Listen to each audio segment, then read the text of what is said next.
এখানে আমার কাছে 1 প্যাকেট স্যালাইন আছে এবং সাথে আছে আধা লিটার বিশুদ্ধ পানি। স্যালাইন সঠিকভাবে বানাতে হলে এই 1 প্যাকেট স্যালাইনের ভিতরে যতটুকু স্যালাইন থাকবে তার পুরোটাই এই আধা লিটার বিশুদ্ধ পানির ভিতরে দিয়ে ভালোভাবে নাড়াচাড়া করে গুলে নিতে হবে।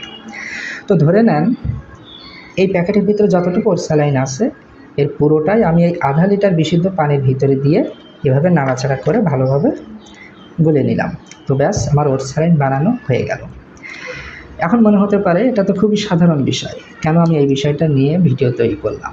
জি হ্যাঁ, আমার কাছে অনেক মায়েরা আসেন, তাদের বাচ্চাকে নিয়ে দেখা যায় ডায়রিয়া জনিত কারণে, ডিহাইড্রেশনের কারণে আমার কাছে আসেন। তো তাদের কাছে আমি জিজ্ঞাসা করি যে বাচ্চাকে স্যালাইন খাওয়াইছিলেন? তো তারা বলে যে হ্যাঁ, বাচ্চাকে স্যালাইন খাওয়াইছিলাম। আমি তাদেরকে জিজ্ঞাসা করি যে আপনারা কীভাবে স্যালাইনটা তৈরি করলেন? তো অনেকেই বলে যে 1 গ্লাস পানির ভিতরে এই 1 প্যাকেট স্যালাইনের ভিতরে যতটুকু স্যালাইন ছিল পুরোটাই একটা গ্লাসের ভিতরে দিয়ে নাড়াচাড়া করে গুলে তারপর সেখান থেকে বাচ্চাকে স্যালাইন খাওয়ালো।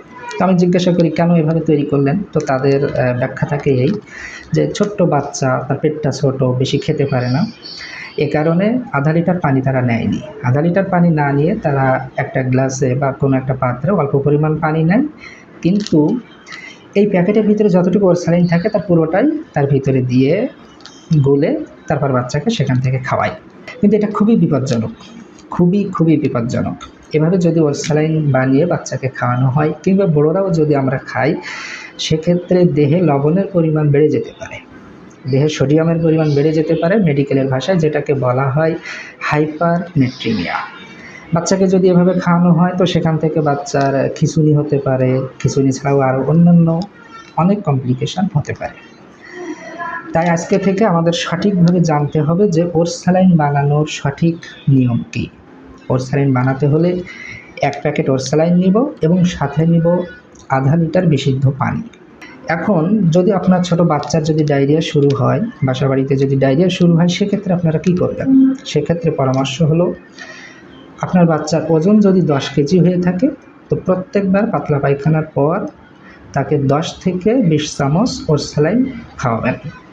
তার অর্থ হলো প্রতি কেজিতে 1 থেকে 2 চামচ স্যালাইন খাওয়াবেন এবং এরপর আপনার আশেপাশে নিকটস্থ একজন রেজিস্টার্ড চিকিৎসকের কাছে যাবেন। তিনি বাচ্চাকে দেখবেন, ডিহাইড্রেশন চেক করবেন, আরও যেসব সমস্যাগুলো আছে সেগুলো তিনি আপনাদের কাছ থেকে শুনবেন। সব কিছু দেখে শুনে বুঝে উনি চিকিৎসা দিয়ে দিবেন। তবে আমভাবে বাসা বাড়িতে আপনারা চিকিৎসা শুরু করে দেবেন। প্রতিবার পাতলা পায়খানা হওয়ার পর প্রতি কেজিতে 1 থেকে 2 চামচ স্যালাইন বাচ্চাকে খাওয়ানো শুরু করবেন।